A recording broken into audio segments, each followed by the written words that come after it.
How's everyone doing? I got four 4K Ultra HD releases right here, and if you've seen any of these movies, definitely let me know what you think of them. And I got these at Best Buy, and they were having a crazy sale on their 4K Ultra HD titles. Not all of them, but a fair amount, including a whole bunch for $14.99 a piece, which is amazing, especially for 4K Ultra HD. And for me, I think 4K Ultra HD is the top of the line. The movie that really made me change my whole concept and just blew me over was The Shallows. I saw that in Blu-ray first, and then I saw it in the 4K Ultra HD. The clarity, the details, it was just incredible, breathtaking, immersive. And from there on out, I was sucked in.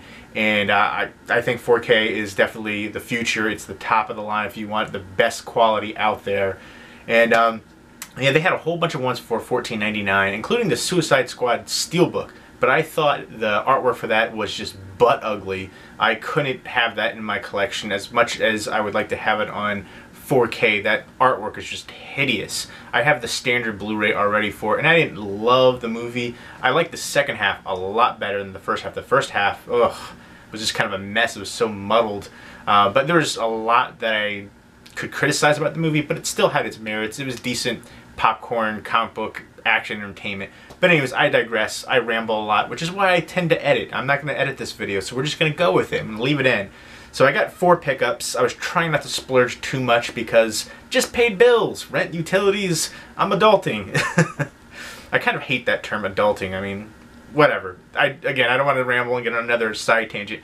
But next up is, first up actually, is The Passengers 4K Ultra HD Steelbook. I really enjoy this movie. I remember when I first saw the trailer, I was like, oh, this looks like it's going to be Titanic in space.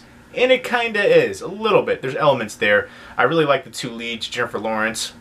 Oh, so stunning. And Chris Pratt.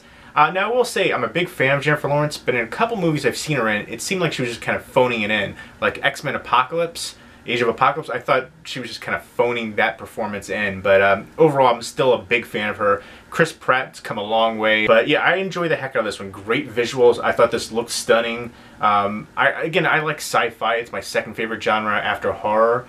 And I just thought this was looked phenomenal. Very immersive again. I love the Steelbook. There's the back shot right there. And there's the special features. And I'll go ahead and open it up. Here is the 4K Ultra HD. There's the 3D disc, and then the Blu-ray disc. And I'll go ahead and show you the interior artwork as well. Basically, it's set in the future. They're going on a new colonized planet, and they're all supposed to be sleeping in these pods till they get there. And unfortunately, Chris Pratt wakes up due to an error, and you know, he's I can't remember how many hundred years there's going to be left. I think maybe like 200 years. I can't remember the exact number, but he woke up like 90 years too soon or something. So I like that interior artwork. I appreciate that.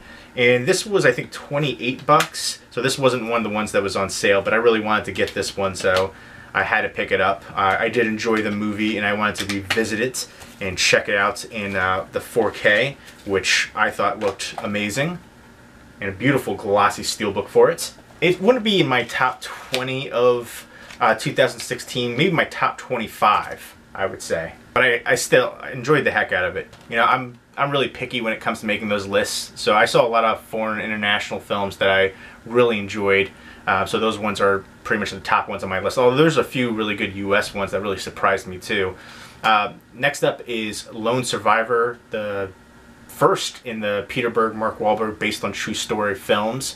I love all of them. Let me know what your favorite of the Peter Berg, Mark Wahlberg team up based on true story movies is. Again, Deepwater Horizon, and then Patriots Day. I think Lone Survivor is my favorite, then Patriots Day, and then Deepwater Horizon. Although you really can't go wrong with any of those. And I thought this one had a good detailing, clarity, and some good special features on here too. One of the things that I really liked about this was when they showed the real guy that took him in. And, you know, talking about the code of honor for his small village. I thought that was really cool. And this was just a palpable film, very tense. And I love the cast in here too. Taylor Kitsch, who I think got a bum deal on John Carter. That movie was just not marketed properly. It was a really good film. Ben Foster, who to me is somehow an underrated actor. He is such a phenomenal actor, raw talent. All of his performances, he never phones anything in, just completely raw, and he deserves way more credit. He deserves to be in way more leading roles. He's usually always like the secondary character who usually provides a lot of punch, or even, you know, not even a secondary character, but deserves to be in way more stuff. And Eric Bana is in here, Emil Hirsch, who I always love from Into the Wild, and then of course Marky Mark and the Funky Bunch. But really enjoyed the heck out of this one. And can't wait to, I hope to see Peter Berg and Mark Wahlberg doing more films in the future together. Next up is Sicario right here, which, this one, again, blew me the heck away. This is from Denis Villeneuve, who of course did Arrival, he did Enemy. He's done a lot of great films. And this has Josh Brolin, Benicio del Toro, Emily Blunt, a few other recognizable people. Has the guy from Get Out in here as well. But this one, to me, was, again, palpable. I loved how it plays out with Benicio del Toro at the end. Oh, you were just rooting for that to happen. At least I was. And I think one of the things that really shined about this one were the black levels. They were just, you know, that really stood out to me. Some great detailing, contrast, and colors popping out, nice HDR. And Emily Blunt, she gave a really good performance in The Girl on the Train, too. Benicio del Toro, great to see him in another role, kind of like, just powerful role. I remember the last role that really blew me away from him was like Traffic, probably. So this one, a great performance from him in here too. Really enjoyed the heck out of this one. And again, this was at $14.99. This was $14.99, and then the next one I'm about to show you was $14.99. So I couldn't pass those deals up. I wanted to get a few more, but I decided to, you know, cap it right there. Next up is Lucy. Now this one blew me the heck away. One of the best 4K Ultra HD releases that I've seen personally. Shallows is up there, Lucy is up there. There's a few other ones too. I still want to get, I want to get Deadpool, The Revenant, and then Life of Pi. Those are the three top ones on my wish list for 4K Ultra HD releases. And I've heard, you know, great things about the transfers and stuff for them as well. And those are all films that I really enjoy. But those ones weren't on sale, and for whatever reason, I haven't picked them up yet. But I definitely plan to. But Lucy, Scarlett Johansson, ScarJo. To me, to her friends and colleagues, she was stunning in 4K. This was immersive again. Great details. The colors popped.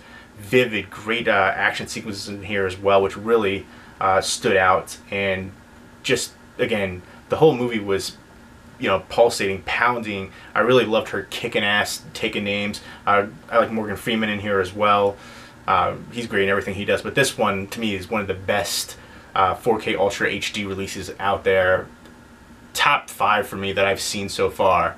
So I would definitely recommend this one if you're looking for 4K Ultra HD releases to pick up. And it was a good, thrilling, fun movie too. And I like the ending to it. That was something really cool for me. It reminds me like an amalgamation of other movies, kind of like Limitless and different other things too. Now she's in Ghost in the Shell, which she's going to be kicking butt in there too.